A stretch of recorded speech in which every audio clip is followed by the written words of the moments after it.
এটা আমার মা। মাকে নিয়ে অন্য একদিন তোমাদেরকে গল্প শোনাবো। সেদিন চলে গেছিলাম দক্ষিণেশ্বরে। দিনটা ছিল ফলহারিণী কালী পূজা। আমাদের পুজো দেওয়া তখন হয়ে গেছিল।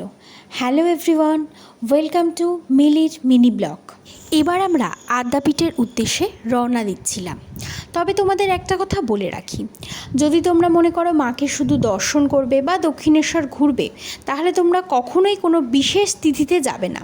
আর ফলহারিণী কালী পূজাতে তো একদমই না। কেন বললাম কথাটা, এই ব্লগে সমস্তটা থাকছে। এখন আছি আদ্যাপীঠে। আমার ভয়েসটা হয়তো শোনা যাচ্ছে না ঠিক মতো, কিন্তু একটা অসাধারণ জিনিস তোমাদেরকে দেখাই। এই যে আঙ্কেলটা অনেকক্ষণ ধরে বাঁশি বাজাচ্ছে, ভীষণ সুন্দর।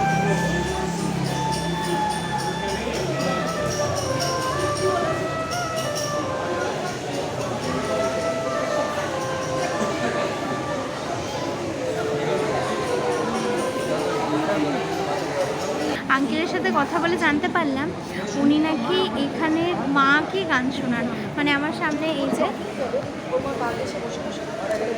আদ্যা মায়ের মন্দির, উনি মাকে গান শোনান। আজকের দক্ষিণেশ্বরে সেই লেভেলের ভিড় হয়েছিল। মানে এখন আদ্যাপীঠে আছি, ব্রিজের ওপর ওইখান থেকে লাইন দিয়ে এসেছি। মানে যে রোডের ওপর গাড়ি চলাচল করে না, যেখান থেকে আমরা বেলুড়ে পার হই, ওইখানে যে ওপরে যে ব্রিজটা আছে ওইখান থেকে লাইন দিয়ে দিয়ে দিয়ে দিয়ে ঠাকুরের ওখানে ঢুকেছি। আমরা প্রায় 2 ঘন্টার বেশি লাইন দিয়েছিলাম।